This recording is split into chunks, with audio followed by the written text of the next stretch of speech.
Welcome to Medieval Craft, a Minecraft role-playing adventure game. We start in Rome because Rome is the place where the Middle Ages started in Western Europe. With Rome's fall, the Middle Ages begins. I chose the Roman Colosseum as the setting for this initial spawning scene because it's an iconic place in the world and students will be able to recognize it from our studies in Rome. And this is a perfect place to start. Rome has fallen. The world has had an empire for 1,000 years, and it kind of falls into chaos. And so I think this area will help students experience that, especially as they continue outside of Rome and on the trail to the Middle Ages. After exiting the Colosseum, students will arrive here.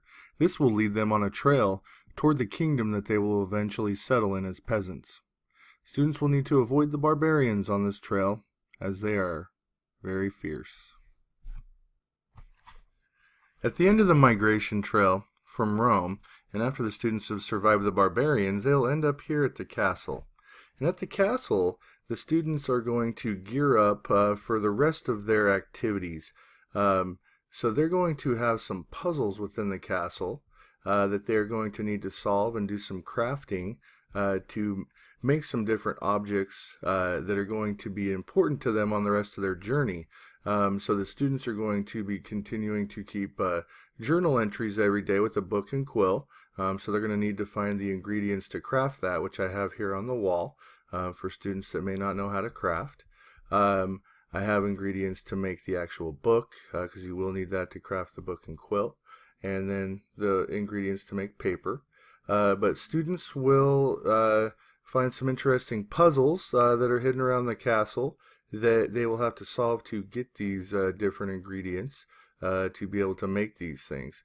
Students will also be required to have a camera and a portfolio so that they can keep their information in that. Okay, here we are. Now we're in the Manor. And I did forget to mention that in the castle there are instructions, and the characters are all clickable, and they will offer different tidbits of information and that will help the kids get introduced to the game. Now, out here in the Manor, this is where students, they will travel around to these different important places in the Manor, and each one of these has different activities that they will do. They will document these in their journal, and then they will also go through and take pictures, like a selfie type of picture of them with the house, and it's going to start to help them build the understanding, because they will eventually be building this area out here. Now, after they've done all the red banners, and notice everything is linked with cobblestone, after they've gone through each of the red banner houses and done each of the different things, then they will come to these white banners over here, and this will give them further instruction on where to go next and what the next step of the adventure is. So in this case, students will basically come up to this button here, and they'll click on it, and they'll be given a different color of banner, and looks like I just got a blue one.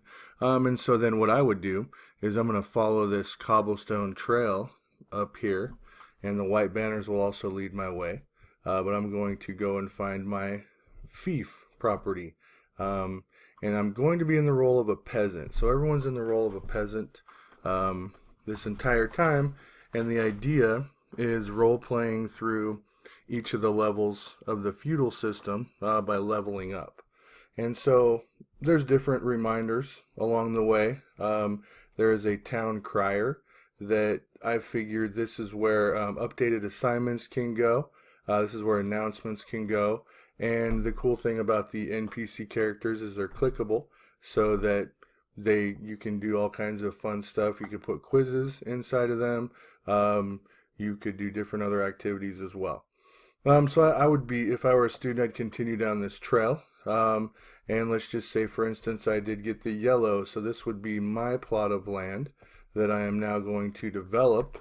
And I've got information here, and they would have crafted tools back in the village area, and now they're going to be collaborating in groups of 4 to create all the different manor houses. Um, at this point, my thought process is to have everybody in survival to limit resources, and they can take what they have on their land, and what they acquired, items in the castle and things like this that might be helpful to this experience. And then as they build, they will be able to level up. And so everyone also, I don't know if I mentioned, everyone will have leather armor to start out. And so as you level up, you will get different levels of armor throughout the process to kind of show your status. And if you can achieve potentially king status, that's where you would get the diamond armor. And so this is where the students will remain, and this trail goes quite a long way down this way. So I figure I have about an average, I have about 32 students, and so I made 8 different plots of land for the students to be able to have their property with teams of 4. Lastly, but probably one of my favorite places in this area so far is the night competition area. And so you have your archery range, which, believe it or not, was actually called the Butts. It's kind of interesting, okay?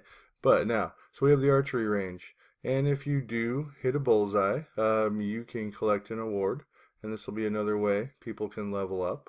And then as we mosey on over here, we have the jousting arena, where students can also train. So they can come over here and train a horse, and then they can joust each other.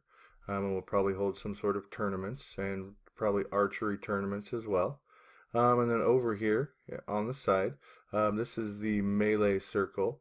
This is where knights would have battles against each other and train. And basically this whole area is training for warfare, and so the students would have another chance to level up over here and gain knight status and become Sir Galahad. So I will leave you here with this, but I know there's going to be probably lots of modifications that are going to need to be made. This is going live with students very soon. I'm super excited about that, and I'll just kind of cut it off there. But I just want to say thanks for watching. Dr. Haskell, again, it's been a great semester.